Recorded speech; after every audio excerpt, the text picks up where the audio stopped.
En el oscuro corazón del XX siglo, el conflicto más devastador, en medio de la cacofonía de la guerra que envolvía a las naciones, se encontraban los escalones más temidos de la máquina de guerra nazi. Estas unidades, distinguidas por su ferocidad, lealtad y el terror que inspiraban, jugaron roles cruciales en la tragedia que se desarrolló durante la Segunda Guerra Mundial. La Leibstandarte SS, formada en 1933 como la unidad de guardaespaldas personal de Adolf Hitler, creció hasta convertirse en una fuerza formidable de más de 25.000 hombres al final de la guerra. Distinguidos por su eficiencia despiadada y lealtad inquebrantable al Führer, a menudo estaban al frente de las campañas más cruciales y brutales, dejando un rastro de atrocidades desde la invasión de Polonia en 1939, pasando por la batalla de las Ardenas en 1944 hasta el amargo final en Berlín. Luego, desde los cielos, llegaba el grito de los bombarderos en picado Stuka, un sonido diseñado para aterrorizar. Equipados con la Jericho trompete, estos aviones se convirtieron en los heraldos de la perdición para aquellos en el suelo. Desde el inicio del Blitzkrieg, en 1939, el Stuka, pilotado por hombres como Hans Ulrich Rudel, el militar alemán más condecorado de la Segunda Guerra Mundial, sirvió como la punta afilada de la lanza. Sus sirenas ululantes eran un preludio de la obliteración. Finalmente, el Volkssturm, una milicia nacional llamada a las armas en los desesperados meses finales del Reich en 1944, estaba compuesta por hombres y chicos tan jóvenes como 16 y tan viejos como 60 años, careciendo de entrenamiento, equipamiento y, a menudo, voluntad, fueron empujados al infierno de las fuerzas aliadas en avance, una encarnación trágica de la última y fútil resistencia de una nación. Al reflexionar sobre el terror que estas unidades inspiraron y la devastación que causaron, recordamos las infames palabras de Heinrich Himmler. El mejor arma política es el arma del terror. La crueldad inspira respeto. Los hombres pueden odiarnos, pero no pedimos su amor, solo su miedo. Este escalofriante sentimiento encapsula la filosofía que sustentaba las operaciones de las unidades nazis más temidas. Un recordatorio contundente de los mecanismos de control y miedo utilizados por aquellos en el poder. Únanse a nosotros mientras nos adentramos en el corazón de la oscuridad que fueron las unidades nazis más temidas, explorando la sombra que proyectaron sobre la historia y las cicatrices que dejaron en la humanidad. Bienvenidos al diario de Julio César. Sombras de la historia, la estela de terror de los Einsatzgruppen. En los capítulos más oscuros del siglo XX, en medio del tumulto de la Segunda Guerra Mundial, existió una fuerza cuyo nombre se convirtió en sinónimo de terror y atrocidades del Holocausto: los Einsatzgruppen. Estas unidades móviles de exterminio, enviadas por la Alemania nazi, trazaron un camino de destrucción y horror a través de Europa del Este, dejando un legado que el mundo no olvidaría pronto. Su historia no es solo un relato de muerte y devastación, sino también un recordatorio escalofriante de las profundidades a las que puede hundirse la humanidad. Un ejemplo conmovedor es la masacre en el bosque de Rumbula, cerca de Riga, Letonia, donde, en 2 días a finales de noviembre de 1941, aproximadamente 25.000 judíos fueron brutalmente asesinados. Los Einsatzgruppen se establecieron tras la invasión de Polonia en 1939, pero sus operaciones más infames comenzaron en 1941, coincidiendo con la invasión alemana de la Unión Soviética bajo la Operación Barbarroja. Compuestos por miembros de las SS, el Sicherheitsdienst, la policía y la Gestapo, estos grupos tenían una misión siniestra: el asesinato en masa de judíos, gitanos, oficiales comunistas y muchos otros considerados indeseables por el régimen nazi. En Lituania, las masacres del Noveno Fuerte son un marcador espeluznante, donde el Einsatzgruppe A ejecutó a decenas de miles, ilustrando la mortal eficiencia del grupo. A medida que avanzaba el ejército alemán, los Einsatzgruppen los seguían, llevando a cabo fusilamientos masivos en pueblos y aldeas de los territorios recién ocupados. Sus métodos eran brutalmente eficientes y profundamente inhumanos. Las víctimas eran reunidas, a menudo bajo el pretexto de reasentamiento, conducidas a lugares remotos y ejecutadas en masa. El barranco de Babi Yar, cerca de Kiev, donde más de 33.000 judíos fueron masacrados en 2 días en septiembre de 1941, es un testimonio espeluznante de la brutalidad de los Einsatzgruppen. Este evento fue escalofriantemente encapsulado por el poeta alemán Heinrich Heine, quien proféticamente dijo: «Donde se queman libros, al final, también se quemarán seres humanos». Las operaciones de los Einsatzgruppen fueron meticulosamente documentadas, revelando un escalofriante nivel de detalle y burocracia detrás del derramamiento de sangre. Los informes de las masacres, referidos eufemísticamente como «informes de acción», eran enviados regularmente a Berlín, cuantificando las cifras de muertos con escalofriante precisión. Una figura notoria, Reinhard Heydrich, el jefe de la Oficina Principal de Seguridad del Reich, fue un arquitecto clave de sus operaciones. Sus directrices sentaron las bases para las ejecuciones masivas, que justificaba como medidas necesarias contra partisanos y amenazas potenciales a la seguridad alemana. La fría eficiencia de Heydrich le valió el apodo de «el carnicero de Praga», un testimonio de su naturaleza despiadada. A medida que la guerra progresaba, los métodos de asesinato en masa evolucionaron. Los Einsatzgruppen fueron instrumentales en el desarrollo de las furgonetas de gas móviles, un precursor de las cámaras de gas que se utilizarían más tarde en los campos de exterminio. Estas furgonetas, disfrazadas como camiones de carga, estaban equipadas con compartimentos sellados donde las víctimas eran asfixiadas con gases de escape. Una innovación macabra en la mecánica del asesinato en masa. El uso de estas furgonetas en lugares como Chelmno ejemplifica la escalofriante industrialización de la muerte que caracterizó al Holocausto. El costo de su campaña fue asombroso. Se estima que los Einsatzgruppen fueron responsables de la muerte de más de 1 millón de personas, una cifra que incluye a algunas de las primeras víctimas del Holocausto. Sus operaciones allanaron el camino para el establecimiento de los campos de la muerte, donde perecerían millones más. Simon Wiesenthal, un sobreviviente del Holocausto y cazador de nazis, reflexionó sobre este oscuro período afirmando: «Para que el mal prospere, solo se requiere que los hombres buenos no hagan nada». El fin de la guerra no trajo inmediatamente justicia para las víctimas de los Einsatzgruppen. Muchos de sus líderes eludieron la captura o no fueron reconocidos de inmediato por sus crímenes. Sin embargo, los juicios de Nuremberg y procedimientos subsiguientes llevaron a algunos ante la justicia. El juicio de los Einsatzgruppen, específicamente, vio la condena de 14 oficiales de alto rango, arrojando luz sobre el alcance espeluznante de sus atrocidades. Otto Ohlendorf, comandante del Einsatzgruppe D, testificó sin emoción sobre el asesinato de 90.000 individuos, revelando la escala horrorosa de sus acciones. Sombras y cenizas, ecos del Sonderkommando. En los corredores más oscuros de la historia, donde acechan las peores atrocidades de la humanidad, el Holocausto se erige como un testimonio escalofriante de la crueldad y la resiliencia humanas. En medio del sombrío tapiz de este periodo, la historia de las unidades Sonderkommando emerge como una narrativa inquietante.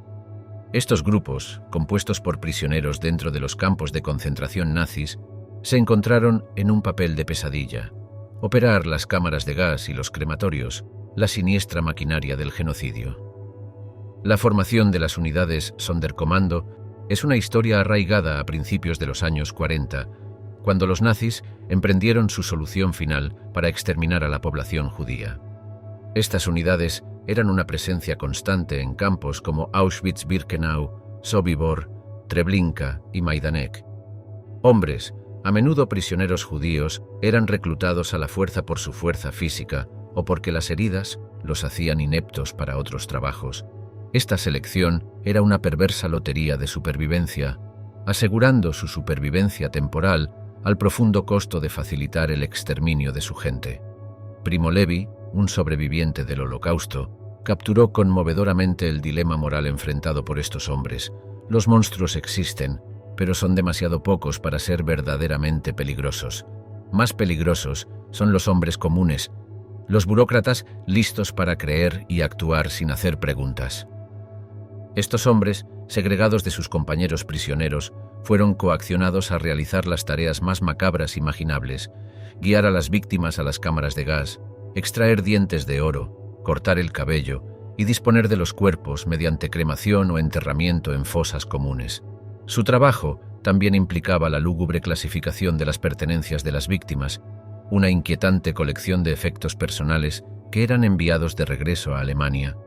Un miembro del Sonderkommando, Shlomo Venezia, describió esta experiencia en su memoria Sonderkommando Auschwitz, proporcionando un relato desgarrador de su realidad diaria y los imposibles dilemas morales que enfrentaba. La carga psicológica soportada por los miembros del Sonderkommando era inimaginable. Muchos recurrían al desapego emocional como un mecanismo de supervivencia, una forma de lidiar con los horrores diarios. Sin embargo, incluso en esta oscuridad, hubo destellos de resistencia y desafío. El acto de resistencia más dramático ocurrió el 7 de octubre de 1944 en Auschwitz-Birkenau.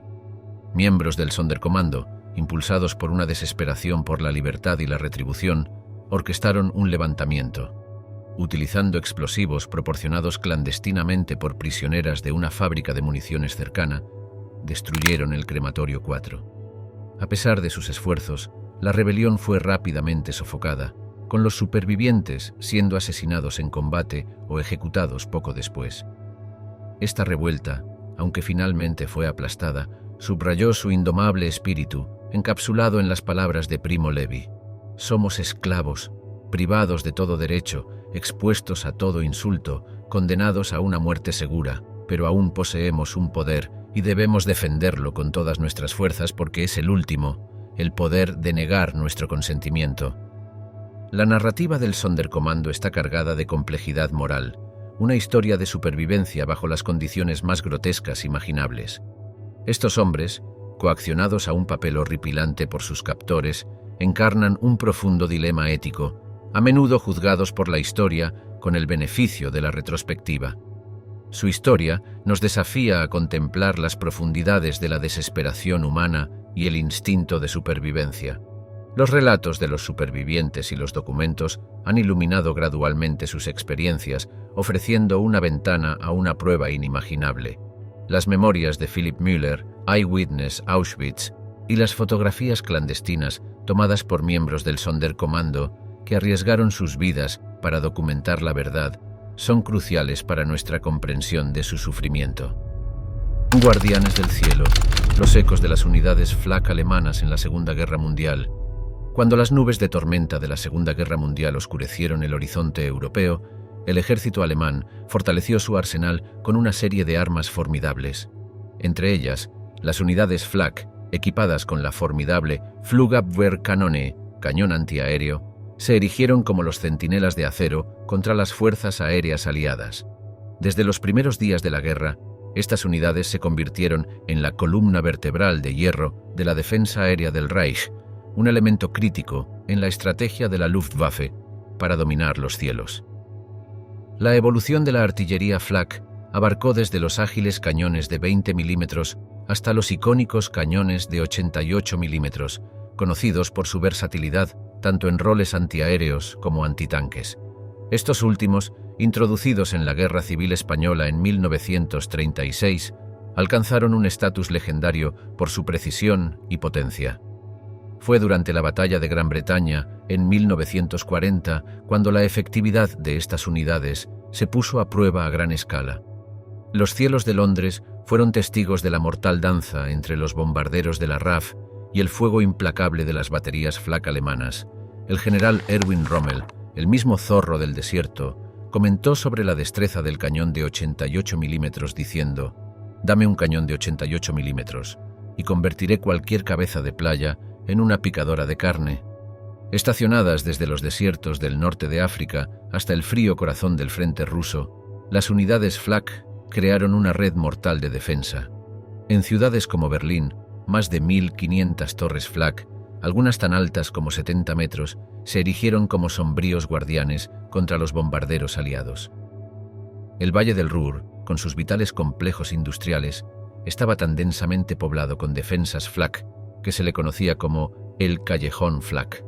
Aquí, durante las feroces campañas de bombardeo de 1943, estas unidades enfrentaron su mayor desafío.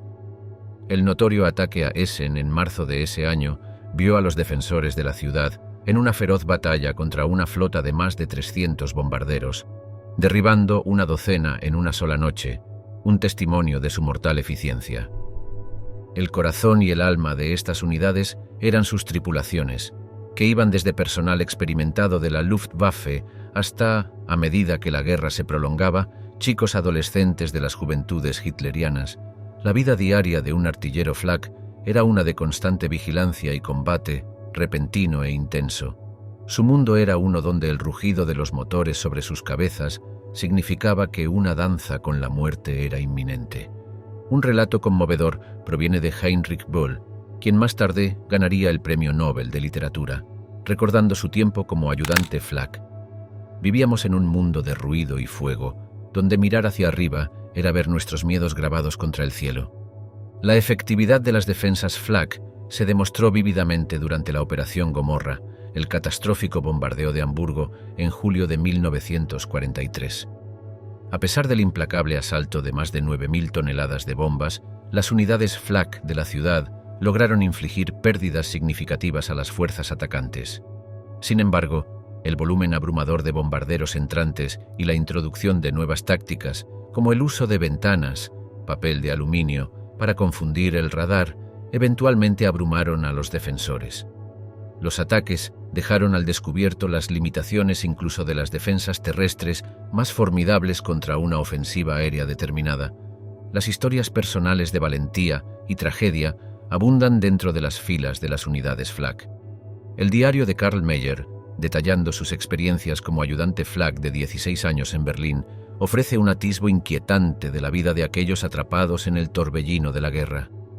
Escribe sobre su asombro ante la belleza y el terror de las batallas aéreas, reflexionando sobre la extraña camaradería nacida del peligro compartido. En esos momentos no éramos soldados, sino espectadores de un teatro mortal, unidos por un miedo común y una esperanza titilante. A medida que la guerra declinaba, las otrora formidables defensas flak no pudieron evitar el avance aliado. Las ruinas de las torres flak, particularmente las de Berlín, se erigieron como sombríos recordatorios de la devastación del conflicto. Sin embargo, el legado de las unidades flak, con su tecnología innovadora y la innegable valentía de sus tripulaciones, sigue cautivando a historiadores y entusiastas militares por igual. Encarnan un capítulo de la Segunda Guerra Mundial, donde la tenacidad humana y el implacable avance del progreso tecnológico se entrelazaron en la sombra de las tragedias más amplias del conflicto. Como observó Winston Churchill una vez, cuanto más atrás puedas mirar, más adelante es probable que veas. Ecos a través de la niebla, revelando el legado de Nacht und Nebel. En medio de la agitación de la Segunda Guerra Mundial, una sombra ominosa se cernió sobre Europa, no por el manto natural del anochecer, sino por un decreto que significaba desaparición y desesperación. La directiva Nacht und Nebel, Noche y Niebla, instituida por Adolf Hitler en una directiva fechada el 7 de diciembre de 1941, buscaba combatir la resistencia dentro de los territorios ocupados por los nazis a través del miedo y la oscuridad. Esta siniestra orden tenía como objetivo hacer desaparecer a los combatientes de la resistencia y a los disidentes políticos sin dejar rastro, sus destinos volviéndose tan inescrutables como la niebla de la cual la política derivaba su nombre. Las raíces de Nacht und Nebel se plantaron en la impaciencia de Hitler con el enjuiciamiento convencional de los insurgentes, lo que llevó a su mandato de que aquellos que se opusieran al Reich desaparecieran en la noche y la niebla. Este decreto fue meticulosamente diseñado para desmoralizar a los movimientos de resistencia, borrando a sus miembros de la existencia, enviando así un mensaje escalofriante a los posibles disidentes. Altos mandos nazis como Heinrich Himmler y Reinhard Heydrich fueron instrumentales en su ejecución, orquestando la desaparición de innumerables almas en Francia, Bélgica, los Países Bajos y más allá. La directiva especificaba, dentro de los territorios ocupados, el castigo adecuado para los delitos cometidos contra el Estado alemán que pongan en peligro su seguridad o un estado de preparación es en principio la pena de muerte, subrayando las fatales consecuencias de la desobediencia.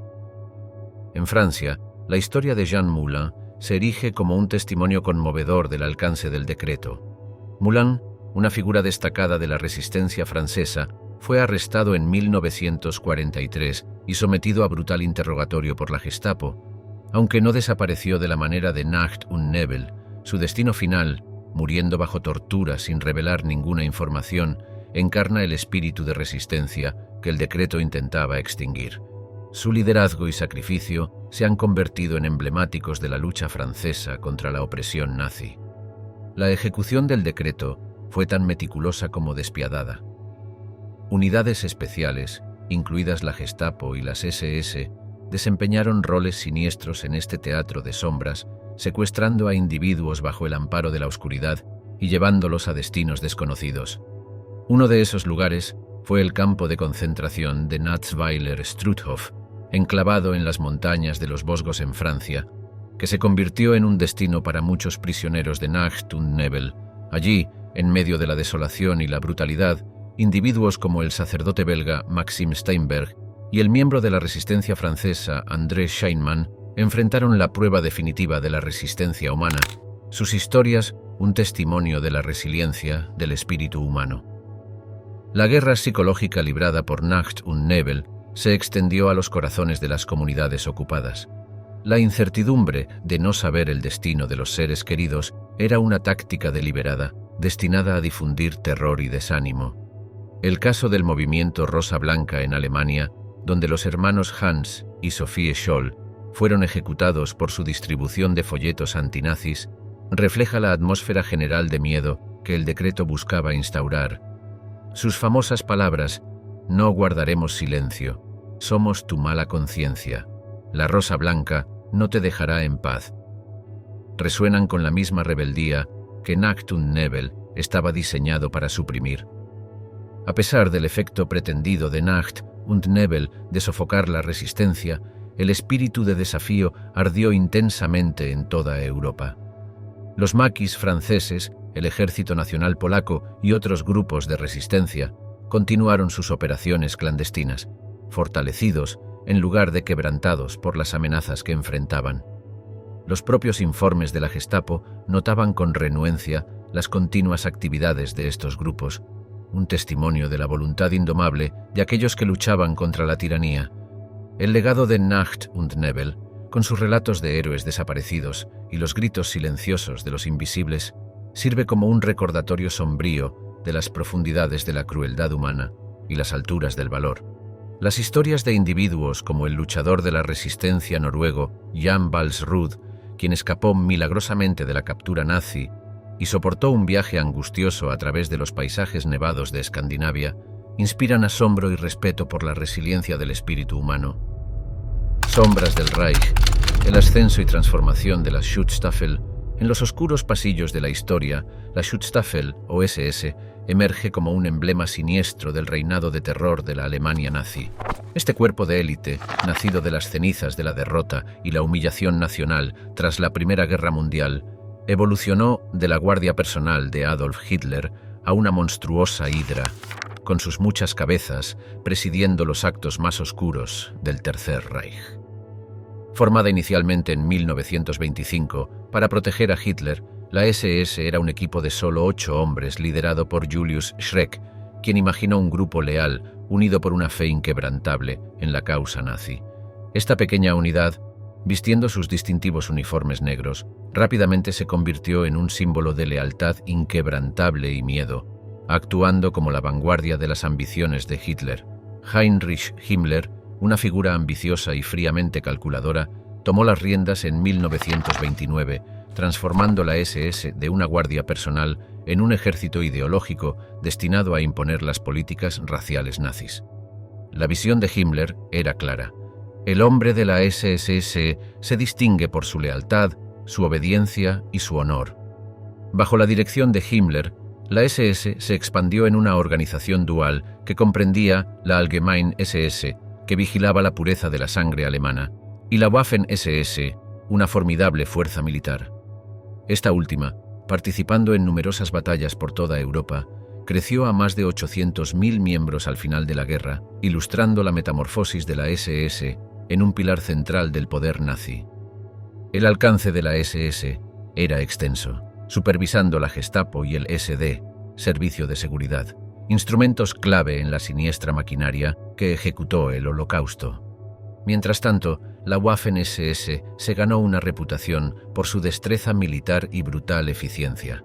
Unidades como la Leibstandarte SS Adolf Hitler encabezaron ataques en batallas clave, incluida la ofensiva de las Ardenas en 1944. Sin embargo, su valentía en el campo de batalla se vio empañada por atrocidades como la masacre de Malmedy, donde 84 prisioneros de guerra estadounidenses fueron ejecutados durante la batalla de las Ardenas.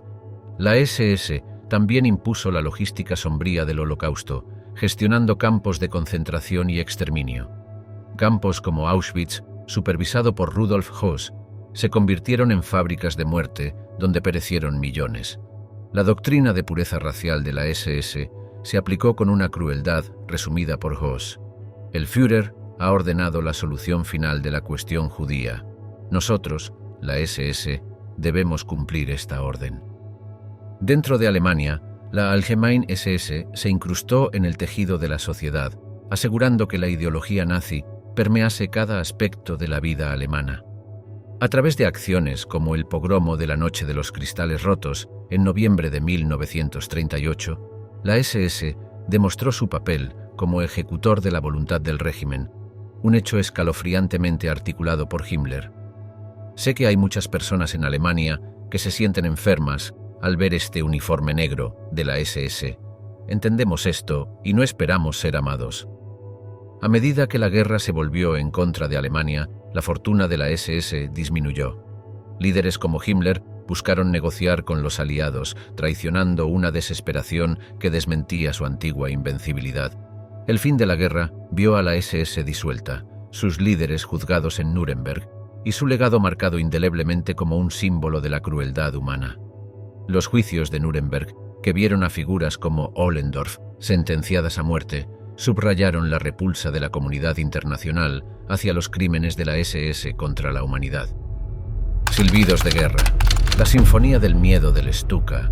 En medio de la agitación que envolvió al mundo a finales de los años 30, una figura ominosa tomó los cielos, su silueta anunciando un nuevo amanecer de la guerra. El Junkers Ju-87, conocido afectuosamente y con temor como el Stuka, emergió como un símbolo del poder aéreo de la Alemania nazi.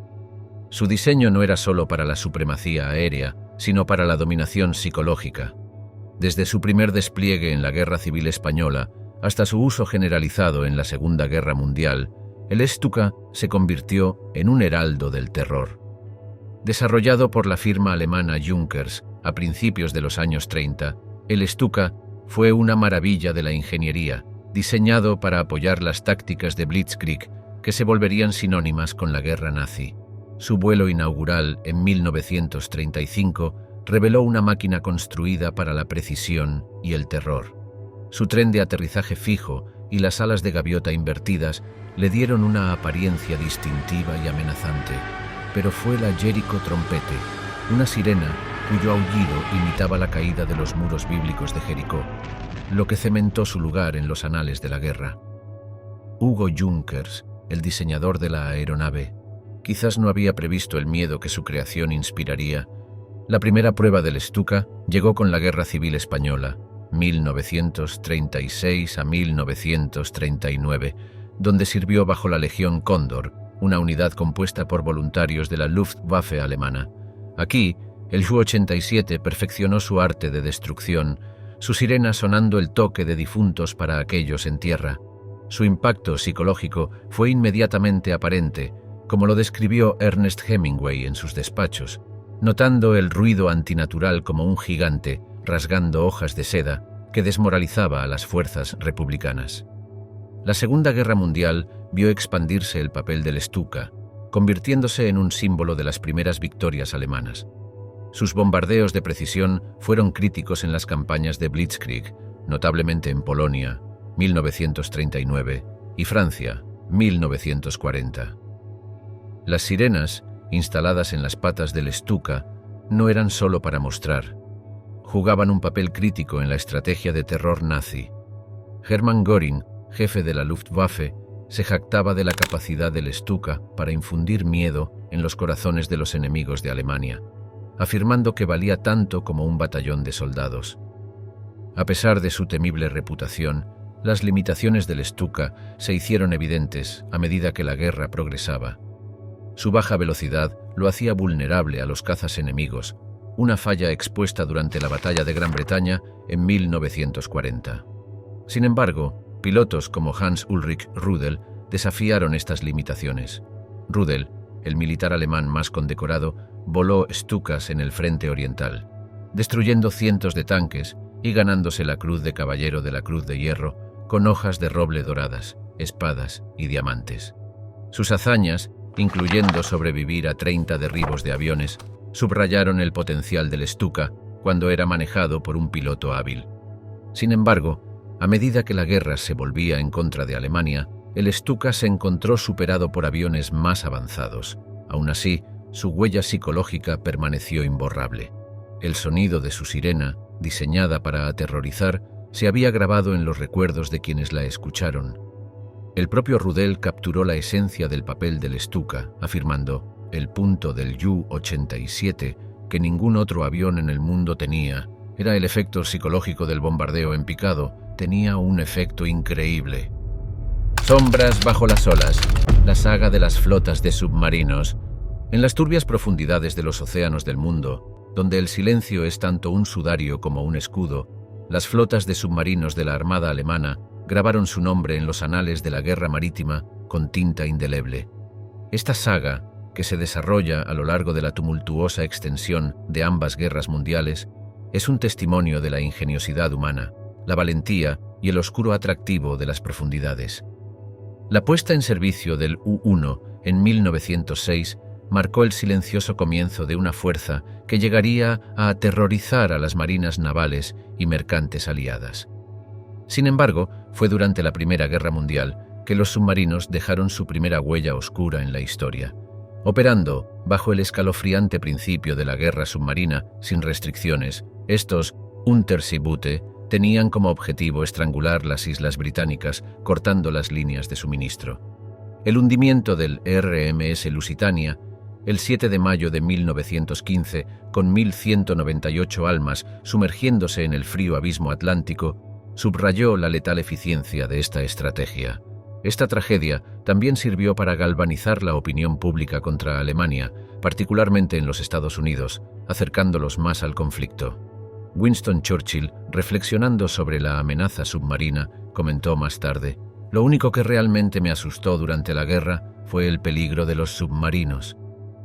El Tratado de Versalles buscó frenar las ambiciones militares de Alemania, incluida su flota submarina. Sin embargo, bajo la atenta mirada del mundo, los esfuerzos clandestinos de Alemania en el desarrollo de submarinos persistieron. Esta base sombría puso la quilla para la flota de submarinos de la Kriegsmarine de la Segunda Guerra Mundial, una armada que ostentaba tácticas y tecnologías que superarían los logros de sus predecesores. Los teatros de conflicto de la Segunda Guerra Mundial fueron nuevamente acosados por el espectro de los submarinos. Bajo el mando del almirante Karl Dönitz surgió la estrategia del Wolfpack, una táctica que veía a los submarinos cazando en manadas coordinadas para abrumar y hundir convoyes aliados a través del Atlántico. Este periodo de la guerra presenció el apogeo de los submarinos, donde la guerra tecnológica bajo las olas alcanzó nuevas y mortales alturas. La batalla del Atlántico se extendió desde 1939 hasta 1945, un testimonio de la resistencia y la ingeniosidad de ambos lados. Innovaciones como la máquina Enigma, que cubría las comunicaciones con capas de secreto criptográfico, jugaron un papel fundamental. Sin embargo, las contramedidas aliadas, incluida la mejora del sonar y el radar, comenzaron a cambiar la marea. Las narrativas personales de quienes sirvieron en los submarinos añaden capas de profundidad a esta saga. Otto Kretschmer, el famoso cazador silencioso, encarnó la cúspide del comando de submarinos. Sus tácticas de sigilo y precisión le trajeron renombre, pero su reflexión, un convoy enemigo avistado en el horizonte, la emoción y la caza, no hay mayor emoción, captura la esencia de la vida peligrosa del submarinista. A pesar de sus primeras victorias tácticas, la marea estratégica de la guerra se volvió inexorablemente en contra de los submarinos. Las potencias aliadas, aprovechando su poder industrial y avances tecnológicos, comenzaron a superar y maniobrar a la fuerza submarina alemana. La introducción de mejores escoltas de convoyes, patrullas aéreas y tácticas antisubmarinas anunciaron el declive de la amenaza de los submarinos. Las pérdidas se volvieron insostenibles. Más de 750 submarinos fueron consignados a las profundidades, un monumento sombrío a los más de 28.000 submarinistas que encontraron su destino bajo las olas. El legado de las flotas de submarinos es un mosaico de esfuerzo humano, ambientado en el telón de fondo del mar implacable. Es una narrativa impregnada de la dualidad de la innovación y la destrucción, un recordatorio conmovedor de hasta dónde llegará la humanidad en nombre de la victoria. Su historia, resonando a través de los pasillos de la historia, sirve como testimonio del coraje, la ingeniosidad y, en última instancia, el costo humano de la guerra bajo las olas. El almirante Dönitz, reflexionando sobre las duras realidades que enfrentaban sus submarinistas, declaró una vez: «El mar es selectivo, lento en reconocer el esfuerzo y la aptitud, pero rápido en hundir a los no aptos». Este sentimiento encapsula la brutal verdad de la guerra submarina, un ámbito donde solo las profundidades juzgan el temple de uno. Ecos de los invisibles, la desarrollante saga del Sicherheitsdienst.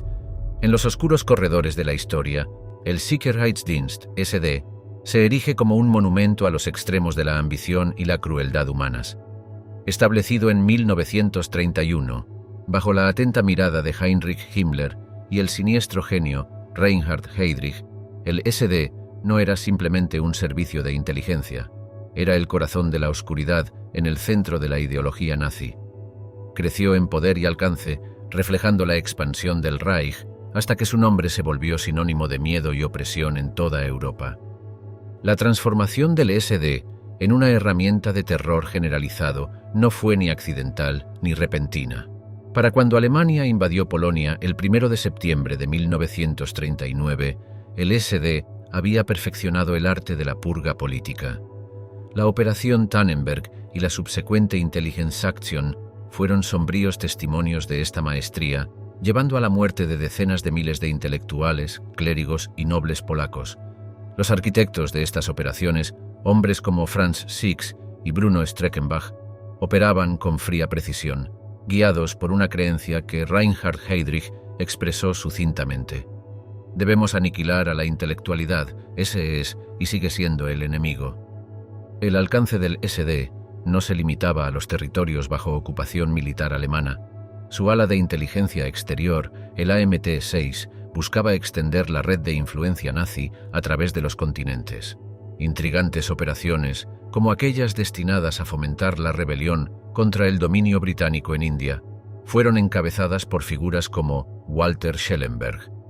Los intentos de Schellenberg de colaborar con el nacionalista indio Subhas Chandra Bose en 1941 fueron emblemáticos de las ambiciones globales del SD, aunque estos esfuerzos finalmente dieron pocos frutos. La Noche de los Cuchillos Largos, en 1934, fue una demostración clara del poder del SD dentro de la propia Alemania. Durante unos pocos días en junio, el SD diezmó las filas de la SA, junto con otros enemigos políticos de Hitler, bajo el pretexto de prevenir un supuesto golpe. Esta purga solidificó el control de Hitler sobre el partido nazi y el Estado alemán, una hazaña sobre la que Heydrich se jactó diciendo: «Hemos resuelto el asunto de una manera típicamente alemana, a fondo y hasta el final». Este evento marcó al SD como la espada y el escudo del régimen, un papel que continuaría desempeñando durante toda la guerra. A medida que las mareas de la guerra se volvieron contra Alemania, las operaciones del SD se volvieron cada vez más frenéticas y destructivas. En los territorios ocupados, implementaron tácticas de tierra quemada, intentando no dejar nada de valor para las fuerzas aliadas en avance. La retirada de la Unión Soviética en 1944 estuvo marcada por tales actos de desesperación, con unidades del SD incendiando pueblos y ejecutando partisanos y civiles en un vano esfuerzo por frenar el avance del Ejército Rojo. El ajuste de cuentas de posguerra vio a muchos de los líderes del SD enfrentarse a juicio por sus crímenes. Ernst Kaltenbrunner, quien había asumido las riendas del SD después del asesinato de Heydrich en 1942, enfrentó la justicia en los juicios de Nuremberg. Su defensa, que él era simplemente un burócrata siguiendo órdenes, fue desestimada y fue ejecutado en 1946. Su destino subrayó el rechazo de la comunidad internacional a la noción de que seguir órdenes eximía de responsabilidad por crímenes de guerra. Guerreros del cielo, los ecos de los Fallschirmjäger. En el tapiz de la guerra del siglo XX, los Fallschirmjäger, los paracaidistas de Alemania, emergen como figuras de leyenda e innovación. Su historia está tejida con hilos de osadía, sacrificio y la incesante búsqueda de la excelencia militar. La creación de los Fallschirmjäger a finales de la década de 1930 marcó una audaz incursión en los cielos inexplorados de la guerra. Dirigidos por la Luftwaffe bajo el amparo de Hermann Göring, estas unidades aerotransportadas fueron concebidas como la punta de lanza del Blitzkrieg, atacando detrás de las líneas enemigas para sembrar confusión y temor. Su entrenamiento era implacablemente riguroso, un crisol que forjaba guerreros preparados para saltar al vacío. «El cielo debe convertirse en nuestro dominio», proclamó Göring, encapsulando las altas ambiciones de estos pioneros aéreos. Su primera prueba de fuego no fue solo una operación militar, sino una declaración del potencial del asalto aerotransportado. La captura de la fortaleza de Eben-Emael en Bélgica por solo 78 Fallschirmjäger en mayo de 1940 fue una obra maestra de audacia táctica. Utilizando planeadores para sortear las defensas de la fortaleza, aseguraron lo que se consideraba un bastión inexpugnable en pocas horas. Esta operación iluminó el camino para futuras empresas aerotransportadas y grabó a los Fallschirmjäger en los anales de la historia militar. El teatro mediterráneo fue testigo adicional del valor y la versatilidad de los Fallschirmjäger. La batalla por Creta en mayo de 1941, conocida como la Operación Merkur, fue una operación aerotransportada de escala sin precedentes. A pesar de enfrentarse a una defensa aliada determinada y bien preparada, el espíritu incansable y la ingeniosidad táctica de los Fallschirmjäger prevalecieron. El costo fue alto, con casi 4.000 paracaidistas perdidos. Esta victoria pírrica llevó a Hitler a declarar famosamente: «Creta demostró que los días de las tropas paracaidistas han terminado». Sin embargo, el legado de los Fallschirmjäger solo se engrandeció con su sacrificio, mostrando la valentía necesaria para saltar al combate desde los cielos. Sus compromisos abarcaron desde los desiertos del norte de África hasta el frío brutal del frente oriental, ilustrando su adaptabilidad y coraje. Notablemente, su defensa de Montecassino en Italia contra las fuerzas aliadas en 1944 ejemplificó su tenacidad. Aquí, ganaron el apodo de Diablos Verdes de sus adversarios, un testimonio de su feroz resistencia. La batalla retrasó el avance aliado durante meses, una prueba de su habilidad para fortificar y mantener el terreno contra números superiores. Los Fallschirmjäger no solo fueron guerreros del cielo, sino innovadores en la guerra. El fusil FG-42, diseñado para tropas aerotransportadas, y sus distintivos uniformes de salto fueron emblemas de su compromiso con la excelencia en combate. Su entrenamiento enfatizaba no solo la preparación física, sino la resistencia mental para enfrentar las incertidumbres de las operaciones aerotransportadas. Historias individuales de heroísmo salpican la historia de los Fallschirmjäger, como el liderazgo del mayor Rudolf Witzig durante el asalto a Eben-Emael, por el cual recibió la Cruz de Caballero. Su agudeza estratégica subrayó la importancia de la sorpresa y la innovación en la guerra. Otra figura emblemática, Franz Göckel, simboliza el espíritu perdurable de los Fallschirmjäger, luchando desde las primeras batallas en Creta hasta la defensa final de Berlín, encarnando el ethos de compromiso y valentía.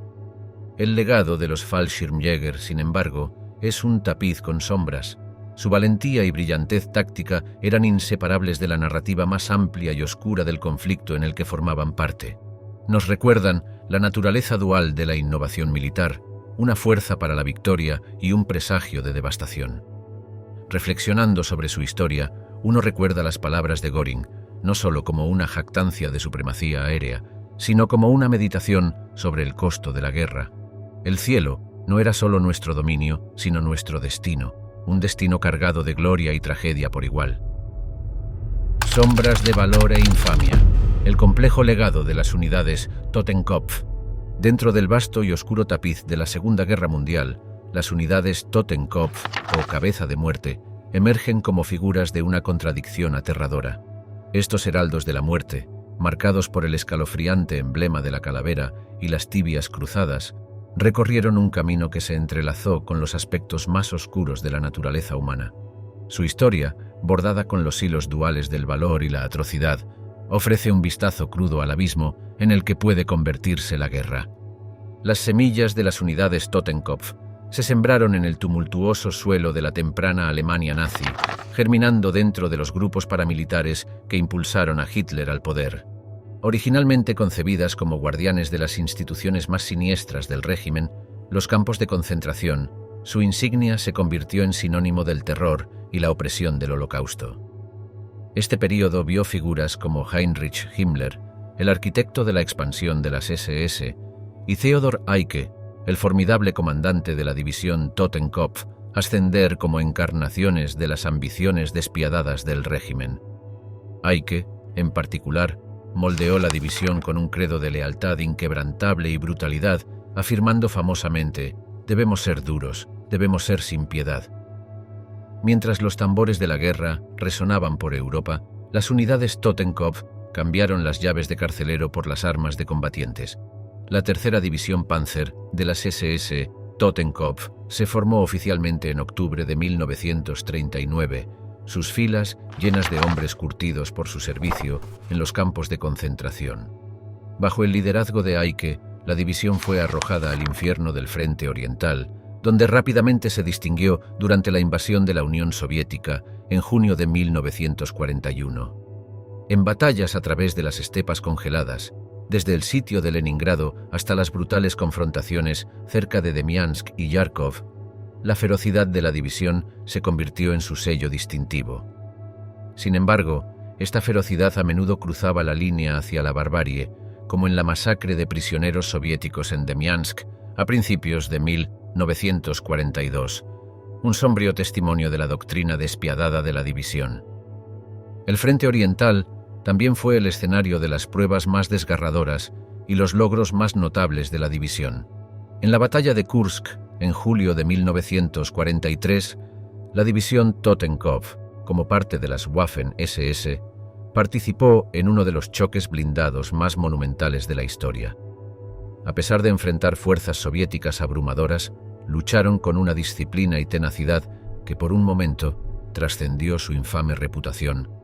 El general Heinz Guderian, un arquitecto clave de las divisiones Panzer de Alemania, destacó la destreza de la división, aunque en el contexto de una batalla que resaltó tanto el cenit de la guerra blindada alemana como el punto de inflexión hacia su declive. La narrativa de las unidades Totenkopf también está marcada por actos individuales, tanto de heroísmo como de horror. Una de estas figuras fue Otto Weidinger, quien comandó el 4º Regimiento Panzergrenadier de las SS der Führer dentro de la división. Weidinger era conocido por su liderazgo en las circunstancias más desesperadas, particularmente durante las retiradas a través de Ucrania y Hungría en 1944. Sin embargo, la reputación de la división y de sus líderes quedó irrevocablemente manchada por su participación en atrocidades, un recordatorio de la línea indeleble entre el deber de soldado y los crímenes de guerra. Los relatos de sobrevivientes y los registros históricos ofrecen un vistazo a los horrores diarios enfrentados por aquellos encarcelados en los campos. Una historia conmovedora proviene de Auschwitz, donde Maximilian Kolbe, un sacerdote polaco, se ofreció a morir en lugar de un desconocido. Este acto de autosacrificio en medio de tanta oscuridad sirve como un poderoso contrapunto a la inhumanidad predominante. De manera similar, la rebelión en Treblinka, en 1943, aunque finalmente aplastada, demostró el espíritu indomable de los prisioneros ante la muerte segura. Las palabras de Heinrich Himmler, pronunciadas en 1943, encapsulan escalofriantemente la perversa lógica detrás del Holocausto. No me consideré con derecho a exterminar a los judíos mientras permitía que sus hijos crecieran y vengaran a nuestros hijos y nietos. También tuvimos que hacer este sacrificio. Esta cita, de un discurso a oficiales de las SS, ilustra claramente la lógica retorcida que sustentaba las acciones de los Totenkopfverbände y del régimen nazi en su totalidad. Sombras y ecos. La historia de la Leibstandarte SS Adolf Hitler. En los anales de la historia, pocas unidades han suscitado tanta controversia como la Leibstandarte SS Adolf Hitler. Nacida de las cenizas de la Alemania posterior a la Primera Guerra Mundial, esta unidad fue un símbolo de las aspiraciones del régimen nazi y sus impulsos más oscuros. Fundada en 1933, compuesta inicialmente por solo 120 hombres, era la guardia personal de Adolf Hitler, encargada de proteger al Führer. Sepp Dietrich, su primer comandante, era una figura de lealtad inquebrantable hacia Hitler, encarnando el espíritu de la SS.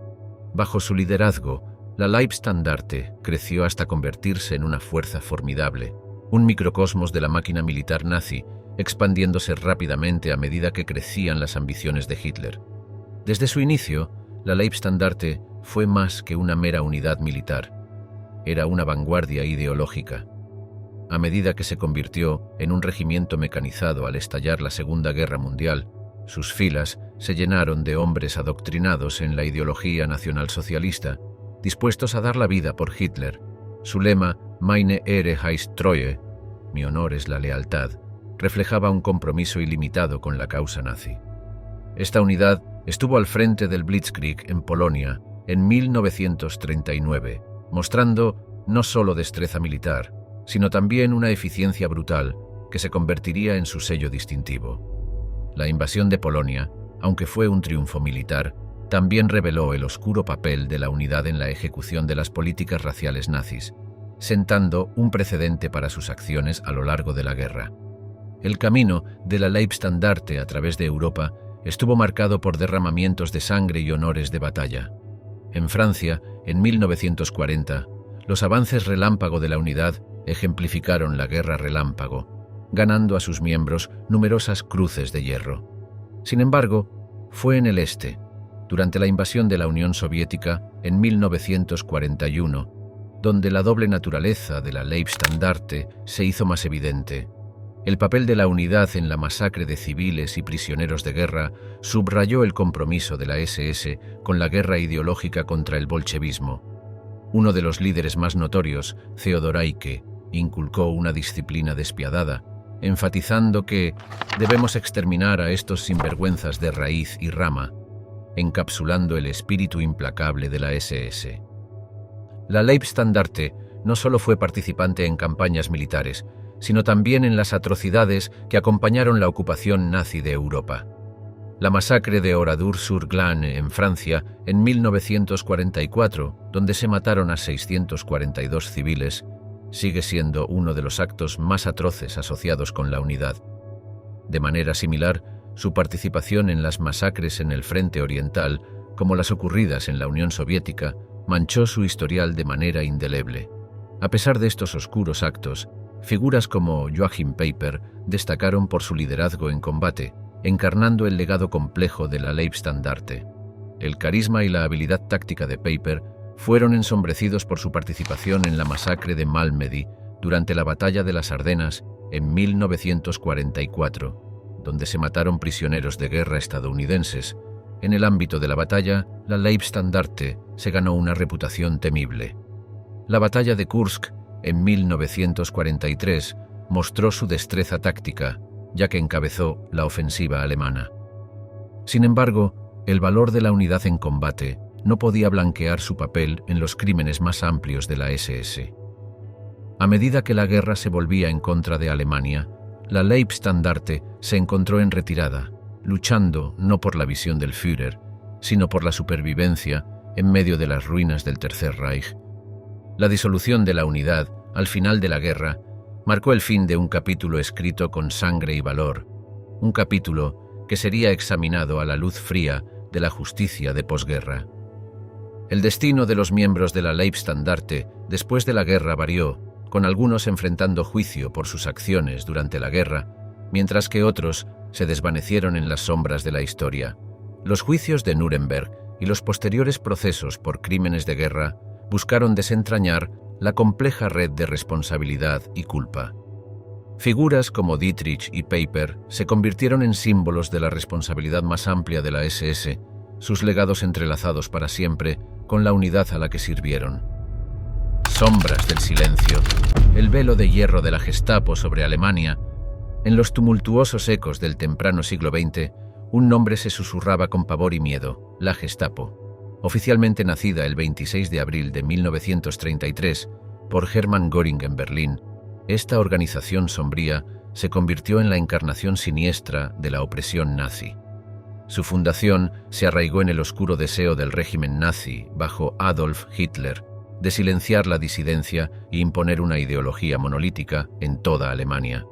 La Gestapo, desde su misma creación, no era meramente una institución, sino un escalofriante presagio del terror que iba a envolver a la nación. El mandato de la Gestapo era aterradoramente amplio, abarcando la supresión de todos los enemigos del Estado. Esta vaguedad era intencional, permitiendo a la organización apuntar a cualquier persona, desde disidentes políticos como comunistas y socialdemócratas hasta judíos y otros grupos considerados indeseables. Una de las primeras operaciones significativas de la Gestapo involucró el arresto y tortura de miles de miembros del Partido Comunista de Alemania, diezmando efectivamente la estructura del partido. El notorio Reinhard Heydrich, uno de los principales arquitectos del Holocausto, una vez comentó escalofriantemente: «Debemos exterminar a estas personas de raíz. El Partido Comunista es el enemigo número 1 del Estado». Esta cita encapsula el enfoque despiadado de la Gestapo hacia cualquier forma de oposición. Bajo el pretexto de custodia protectora, la Gestapo detuvo a innumerables individuos sin juicio, sometiéndolos a condiciones inhumanas en campos de concentración como Dachau, que abrió sus puertas al desespero en marzo de 1933. Estos campos se convirtieron en laboratorios de tortura, donde la Gestapo refinó sus métodos de brutalidad. Una anécdota inquietante involucra a un prisionero llamado Hans Litten, quien se atrevió a interrogar a Hitler en la corte antes de que los nazis llegaran al poder. Litten fue arrestado por la Gestapo y soportó 5 años de brutal tortura antes de sucumbir a la desesperación en Dachau. Su historia es un testimonio de las tragedias personales provocadas por la mano de la Gestapo. Cuando Heinrich Himmler tomó el control en 1934, los tentáculos de la Gestapo se extendieron con aún mayor malicia, convirtiéndose en un brazo de la Oficina Central de Seguridad del Reich en 1939. Esta expansión permitió a la Gestapo operar con letal eficiencia en toda la Europa ocupada, desempeñando un papel fundamental en la deportación y asesinato de millones de judíos. El levantamiento del gueto de Varsovia en 1943, una desesperada revuelta de los habitantes judíos contra la deportación a campos de exterminio, fue aplastado sin piedad por las fuerzas de la Gestapo y las SS, ejemplificando la brutal supresión de la resistencia. El poder de la Gestapo se magnificaba por su red de informantes, que sembraban desconfianza y miedo dentro de las comunidades. Un ejemplo infame de esta táctica fue el caso de la Rosa Blanca, un grupo de resistencia estudiantil liderado por Sophie Scholl. Los esfuerzos del grupo por distribuir folletos antinazis en la Universidad de Múnich en 1943 terminaron trágicamente cuando un conserje los traicionó a la Gestapo. Los miembros, incluida Scholl, fueron rápidamente arrestados, juzgados y ejecutados. El valor de Scholl frente a la muerte sigue siendo emblemático del indomable espíritu humano, declarando famosamente: «Un día tan bonito y soleado, y yo tengo que irme. ¿Qué importa mi muerte si a través de nosotros miles de personas se despiertan y se animan a actuar?» Titanes de hierro del frente occidental, la crónica épica de la división Panzerlehr. En los anales de la historia militar, pocas unidades blindadas han ganado tanto respeto y temor como la división Panzerlehr del ejército alemán durante la Segunda Guerra Mundial. Esta formación de élite, un leviatán de acero y fuego, no era solo una fuerza de combate cualquiera, era la encarnación de la destreza en la guerra blindada, nacida del corazón mismo de las unidades de entrenamiento y demostración del ejército alemán. La saga de la división Panzerlehr es un testimonio de la eficiencia letal de fuerzas bien entrenadas y superbamente equipadas en el torbellino del frente occidental de la Segunda Guerra Mundial. La creación de la división Panzerlehr a finales de 1943 marcó una evolución significativa en el enfoque de la Wehrmacht hacia la guerra blindada. A diferencia de otras divisiones, la Panzerlehr se formó con la crème de las tropas de entrenamiento y demostración estacionadas en toda Alemania. Estos eran soldados que, día tras día, practicaban con las últimas armas y tácticas, encarnando la vanguardia de la tecnología militar y la doctrina estratégica. El nombre mismo de la división, Lehr, que significa enseñar o demostrar en alemán, reflejaba su estatus de élite y su origen como la muestra de la destreza del ejército alemán. El arsenal de la división era un verdadero quién es quién de las maravillas de la ingeniería alemana. A principios de 1944 contaba con los formidables tanques Panther, los colosales Tiger I y una variedad de transportes de infantería mecanizados y cañones autopropulsados. Este formidable conjunto de hardware se complementaba con el elemento humano de la división, soldados que no solo estaban entrenados, sino también inmersos en el arte de la guerra blindada. Entre sus filas se encontraba el mayor Hans von Luck, un oficial experimentado cuya agudeza táctica y liderazgo eran emblemáticos del estatus de élite de la división. En la Panzerlehr, comentó una vez von Luck, no éramos solo soldados, éramos la vanguardia del puño blindado de la Wehrmacht. La campaña de Normandía en junio de 1944 sirvió como el crisol para el bautismo de fuego de la división. En Villers-Bocage, la Panzerlehr, bajo el hábil mando del generalleutnant Fritz Bayerlein, se enfrentó a las fuerzas blindadas británicas en una brutal demostración de destreza táctica y superioridad blindada. A pesar de los desafíos de luchar en el Bocage, un laberinto de setos y caminos estrechos, las tripulaciones de la división maniobraron sus Panzers y Tigers con precisión letal, infligiendo grandes bajas a la séptima división blindada británica.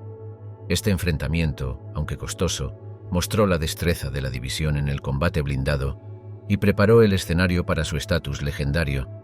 La resolución de la división se puso a prueba aún más durante la Operación Goodwood, cerca de Caen, donde se enfrentó en desafío a una masiva ofensiva blindada.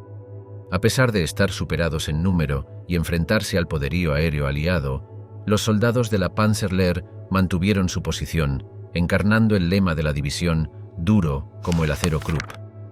El liderazgo de Bayerlein durante estos días angustiosos cimentó su reputación y la de su división, ya que infligieron retrasos significativos en el avance aliado, demostrando el valor estratégico de las unidades blindadas bien dirigidas en operaciones defensivas. Diciembre de 1944 fue testigo del papel crucial de la Panzerlehr en la Batalla de las Ardenas, la última gran ofensiva de Adolf Hitler en Occidente. Como parte del 47º Cuerpo Panzer, la división avanzó a través de las Ardenas con el objetivo de capturar Bastogne y abrir una brecha entre las fuerzas aliadas. El éxito inicial de la operación fue un testimonio de la sorpresa y la velocidad con la que las fuerzas alemanas, incluida la Panzerlehr, avanzaron. Sin embargo, el progreso de la división finalmente se vio obstaculizado por la decidida defensa de las fuerzas estadounidenses y el caos logístico que siguió. El mayor general Norman Dutch-Cotta, al mando de la 28ª División de Infantería, inspiró a sus tropas al declarar: «Somos la 82ª aerotransportada y este es el límite de los sinvergüenzas». Sus palabras encapsularon la resolución que la división Panzerlehr enfrentó en los bosques helados de las Ardenas. A través de los tumultuosos últimos meses de la guerra, el poderío de la división Panzerlehr se fue disminuyendo gradualmente por el avance implacable de los aliados, la atrición del combate constante y la escasez de reemplazos y recursos. Sin embargo, su legado perduró más allá de la capitulación de la Alemania nazi, consagrado en los anales de la historia militar como un símbolo de innovación táctica y el espíritu indomable de sus soldados. La historia de la división es más que una mera crónica de batallas y maniobras. Es una narrativa de ethos guerrero, un testimonio de lo que el general Heinz Guderian, el arquitecto de las fuerzas Panzer de Alemania, proclamó una vez: el motor del Panzer es un arma tanto como el cañón principal. La última resistencia, ecos del Volkssturm. En el crepúsculo de la Alemania nazi, cuando el curso de la Segunda Guerra Mundial se volvió irrevocablemente en contra de las potencias del eje, se emitió un edicto desesperado desde el corazón de un Berlín en ruinas. El 18 de octubre de 1944, Adolf Hitler convocó al Volkssturm, una milicia nacional que buscaba reclutar a todos los hombres alemanes aptos entre las edades de 16 y 60 años para una última defensa desesperada de la patria. Este movimiento, nacido de la desesperación, fue un intento de galvanizar a una nación frente al avance de los aliados desde el oeste y las implacables fuerzas soviéticas desde el este. Los hombres convocados a esta tormenta del pueblo eran un grupo diverso y mal preparado. Iban desde adolescentes entusiastas, apenas salidos de la escuela, hasta ancianos cansados que habían vivido los horrores de la Primera Guerra Mundial. Entre las filas se encontraban figuras como Wilhelm Hübner, un joven de solo 16 años condecorado con la Cruz de Hierro por su servicio en el Volkssturm, ejemplificando la juventud lanzada a este torbellino. A estos reclutas se les entregaron rifles anticuados, armas antitanque Panzerfaust e incluso herramientas agrícolas reutilizadas para el combate. El armamento improvisado era emblemático de los fundamentos desesperados del Volkssturm. Era una fuerza impulsada más por la necesidad y el fervor nacionalista que por una estrategia militar coherente. La directiva de formar el Volkssturm emanó directamente del búnker de Hitler, un símbolo claro de un régimen en sus últimos estertores. Heinrich Himmler, con su característica mezcla de eficiencia despiadada y optimismo delirante, fue encargado de la formación y supervisión de este ejército civil. La máquina de propaganda nazi se puso en marcha, proclamando al Volkssturm como la encarnación de la determinación alemana. Una cita de un discurso de Joseph Goebbels, el ministro de propaganda del Reich, encapsuló el espíritu que se pretendía para el Volkssturm. Cada alemán, hombre y mujer, debe estar imbuido del espíritu de luchar donde sea que estén. Sin embargo, la realidad sobre el terreno contrastaba drásticamente con la retórica grandiosa. Las unidades del Volkssturm a menudo estaban mal equipadas, apenas entrenadas y dirigidas por funcionarios del partido nazi, con poca o ninguna experiencia militar. Esta falta de liderazgo y preparación se sentía agudamente entre las filas, llevando a un sentido generalizado de fatalismo. Una reflexión conmovedora de un miembro del Volkssturm encapsula esta desesperación. No éramos soldados del Reich, éramos sacrificios para una causa perdida. A pesar de estas limitaciones, el Volkssturm fue lanzado a operaciones defensivas clave en el territorio menguante del Reich. En la batalla de Berlín, en abril de 1945, jóvenes y ancianos se enfrentaron lado a lado, una última barrera contra la ofensiva soviética. Las escenas de estos guerreros improvisados, luchando en las ruinas de sus ciudades, fueron un testimonio de las profundidades de desesperación alcanzadas por la Alemania nazi. En lugares como Breslau, ahora Wrocław en Polonia, y Viena, Austria, el Volkssturm hizo sus últimas y fútiles defensas, encarnando la culminación trágica de la visión de Hitler. En medio de este caos, el uso del Panzerfaust por Ernst Tiburcy contra los tanques soviéticos en el corazón de Berlín se convirtió en un símbolo de la valiente, aunque en última instancia inútil, resistencia del Volkssturm. Entre las filas había individuos como Joseph Schulz, un miembro del Volkssturm, cuya supuesta negativa a ejecutar prisioneros polacos se ha convertido en una conmovedora historia de resistencia y humanidad en medio del caos.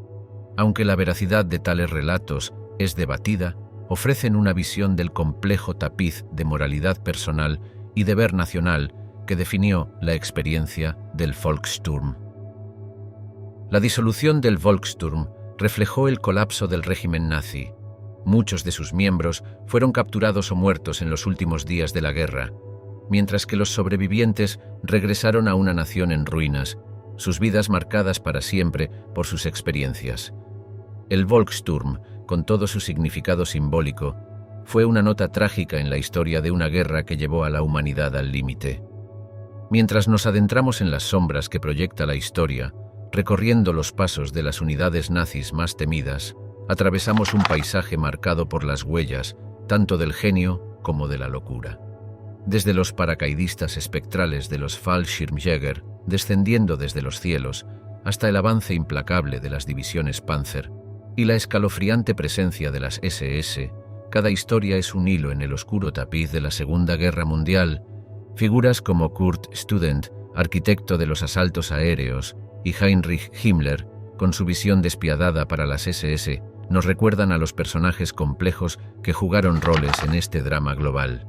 Las historias de valentía, desesperación e innovación resuenan en una época en la que el mundo estaba envuelto en las llamas de la guerra, ofreciendo lecciones que resuenan mucho más allá de los campos de batalla. En medio de las historias de miedo y valor, las palabras de Ana Frank resuenan con una verdad intemporal. Qué maravilloso es que nadie necesite esperar un solo momento antes de comenzar a mejorar el mundo. A medida que cae el telón en nuestro viaje a través de los anales de las unidades nazis más formidables, llevemos adelante las historias, las lecciones y las solemnes reflexiones que inspiran, asegurándonos de que los ecos del pasado nos guíen hacia un futuro más iluminado.